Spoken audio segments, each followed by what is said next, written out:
¿Qué haremos con la muchacha que se cree de estrato 8? Y es que hay gente de estratos 1 o 2 que puede tener mejores ingresos que otra que sea de estratos 5 o 6. Por eso el gobierno de Petro ya arrancó el revolcón para acabar con los estratos sociales en Colombia y crear una sola figura que refleje realmente las condiciones económicas de la gente y que empezará a aplicar en 2026.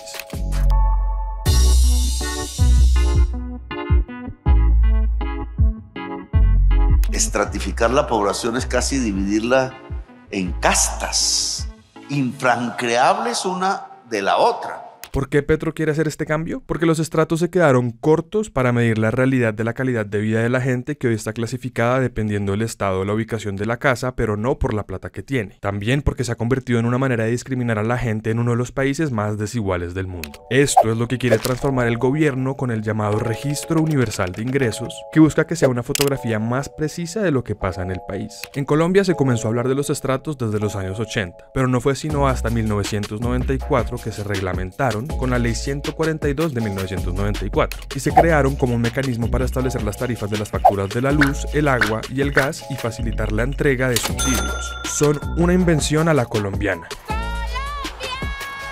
Porque a diferencia de otros países que clasifican a su población por la plata que les entra al bolsillo, aquí el Estado dividió a la sociedad en 6 estratos dependiendo de la fachada de su casa, los materiales con que está hecha o por cómo está la calle que tiene al frente. O sea, de cómo se ve por fuera, pero no necesariamente de qué pasa adentro. Así se definió que la gente de los estratos 1, 2 y 3 reciben esas ayudas porque son considerados más pobres, mientras quienes son de estratos 5 y 6 deben pagar un poquito más para contribuir a esos subsidios. El estrato 4 no recibe subsidios, pero tampoco paga de más. Y aunque en su momento fue una forma que ayudó a la entrega de esos programas sociales, ahora casi todo el mundo piensa que es un modelo que se quedó viejo y necesita reinventarse para mostrar el mapa de pobreza tal y como es. Según cifras oficiales, hoy 3.5 millones de hogares están recibiendo ayudas sociales sin necesitarlas. Esto es como si la mitad de las personas de Bogotá recibieran subsidios sin necesitarlo. Estos subsidios mal focalizados le están costando unos 5 billones de pesos al año al bolsillo del Estado. Pero por otro lado, según Planeación Nacional, hay por lo menos 200.000 personas que están clasificadas como de estratos 5 y 6, pero que en los últimos años han visto bajar sus ingresos y que deberían recibir subsidios. Eso que se conoce como pobreza oculta. Pues señor Burns, ahora que está totalmente arruinado, ¿cómo se siente? El otro problema es que la estratificación se demora mucho en actualizarse. Solo 91 municipios la tienen al día, 400 están en esa tarea y el resto, más de 500, están colgados. Por eso la idea del gobierno es que el RUI se convierta para 2026 en el único instrumento para identificar a las familias que verdaderamente necesitan subsidios.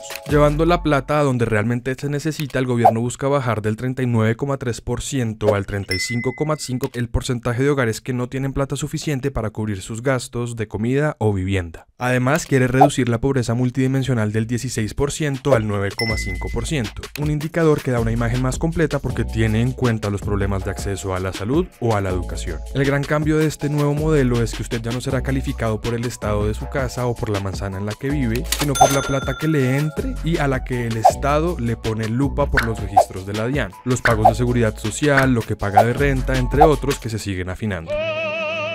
Así se sabrá si usted necesita o no ayudas sociales. Como los estratos están tan arraigados en la mentalidad de la gente, el cambio se dará de manera gradual durante 2 años para que no se vuelva un dolor de cabeza. Primero se viene la fase de acondicionamiento que comienza durante este primer semestre de 2024 y va hasta finales de 2025. En ese tiempo, entidades como Planeación Nacional y las alcaldías y gobernaciones tendrán que definir de dónde van a sacar la información de los colombianos para luego ubicarlos en las diferentes categorías que se decidan. También decidirán cómo se va a calcular la plata que recibe cada una de las personas que viven bajo un mismo techo. Ya se ha avanzado desde el año pasado en esta tarea con un registro que unió 40 bases de datos nacionales y 860 bases de datos de programas municipales y departamentales para tener en un solo sitio la información de 55 millones de personas. Al mismo tiempo se harán pilotos en ciudades como Bogotá, Barranquilla y Medellín y municipios como Tumaco para probar el modelo. Lo que el gobierno hará allí es clasificar a la población por la plata que tiene usando información de los registros que el gobierno tenga a la mano. La idea es que el nuevo modelo actualice el registro por lo menos cada año para tener en cuenta si una familia cambia su condición económica de un momento a otro. Por ejemplo, si usted pierde un empleo o en cambio recibe un mejor sueldo. Dependiendo de eso, usted podría entrar a las diferentes categorías que aún no se orden definido para saber si puede recibir o no ayudas del Estado. Finalmente, desde el segundo semestre de 2025 hasta inicios de 2026, se espera poner en marcha este registro universal de ingresos para decirle chao a los estratos. Petro siempre ha sido un crítico de los estratos. Cuando fue alcalde de Bogotá, si bien no podía acabarlos porque es una normativa nacional, promovió estrategias como la construcción de viviendas de interés social en lotes del distrito que estaban en barrios de estrato 6. Lo hizo como un primer paso para mostrar que la gente, independientemente de su estatus social, puede convivir en una misma zona. La medida levantó una polvareda y fue cuestionada por el gobierno nacional de la época. Con la publicación del decreto, el gobierno ya dio el banderazo inicial para acabar con los estratos en Colombia, pero todavía quedan por establecer los topes de ingresos que se tendrán en cuenta para saber si un hogar puede o no tener ayudas sociales, o definir cómo harán las empresas de servicios públicos para cuadrar los subsidios que dan cada mes. Desde el gobierno reconocen que tienen un reto enorme por delante, pero confían que en el plazo de 2 años que se propusieron lograrán poner a andar este nuevo modelo.